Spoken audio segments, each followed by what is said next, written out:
आपस के मशवरों के साथ कदम से कदम मिलाते हुए नहीं चलेंगे, तब तक हम जलसे कर सकते हैं, तालियां बज सकती हैं, लेकिन देश की व्यवस्था में कोई ठोस परिवर्तन आए, ऐसा संभव मुझे तो कम से कम बिल्कुल नहीं लगता है।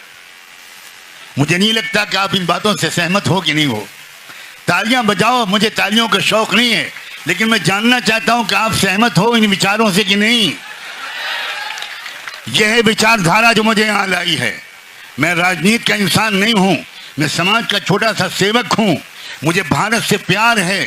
मैंने अरब की यूनिवर्सिटी से पीएचडी की, तो अरब की गवर्नमेंट ने मुझे वहीं पर जॉब दिलाई और पहले ही महीने से 7.5 लाख रुपए मेरी सैलरी रखी। मुझे वहां रोकने के लिए सरकार ने भी जोर डाला। मैंने पिताजी से पूछा, उस वक्त वो जिंदा थे, मैंने वहां से फोन करके पिताजी से पूछा मैं क्या करूं। कहा पहली फ्लाइट लेकर भारत में आ जाओ। उन्होंने कहा कि हमने संकल्प लिया है कि हम भारत को छोड़कर दुनिया में कहीं नहीं जाएंगे। जब देश का विभाजन हुआ था, जब पाकिस्तान बना था, तो पाकिस्तान के लोगों ने, पाकिस्तान की सरकार ने मेरे पिताजी को पाकिस्तान बुलाने की बहुत कोशिश की।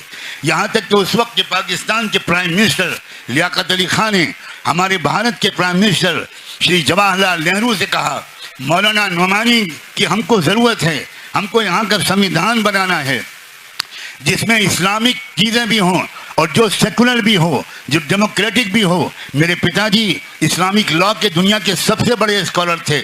उन्होंने कहा नेहरू जी ने कि मैं बात करता हूँ। नेहरू जी खुद लखनऊ आए, कैन यू बिलीव इट। सोचो, नेहरू जी खुद लखनऊ आए दिल्ली से, मेरे पिताजी से मिले। मेरी उम्र उस वक्त शायद 7 साल की रही होगी। पिताजी से उन्होंने कहा कि प्राइम मिनिस्टर लियाकत अली बार बार जोर दे रहे हैं, हम तो नहीं चाहते कि आप भारत से जाएं, लेकिन वो कह रहे हैं तो मैं आपके पास खुद आया हूं। आप अगर जाने को तैयार हूं तो मैं पूरी व्यवस्था करने के लिए तैयार हूं। आप और आपकी पूरी लाइब्रेरी, आप और आपका पूरा परिवार बड़े आराम से एक चार्टर्ड प्लेन में पाकिस्तान में भेज दूंगा। मेरे पिताजी ने उनसे कहा कि नेहरू जी, हम ये संकल्प ले चुके हैं और मैंने ये विल लिखी है कि मेरी औलाद में से कोई कभी भी किसी भी परेशानी, चाहे जितना जुल्म हो, चाहे जितनी ज्यादती हो, हम भारत को छोड़कर नहीं जाएंगे। मुसलमानों, भारत की एक धार्मिक अहमियत भी है। लोग तुमको सही इतिहास नहीं बताते। पहला इंसान जब उतारा था खुदा ने, पहला पैगंबर, तो अरब में नहीं उतारा था, मक्के और मदीने में नहीं उतारा था। वो जम्बू सलाल द्वीप का इलाका था जो साउथ इंडिया और श्रीलंका में है, वहाँ उतरे थे आदम अलैहिस्सलाम।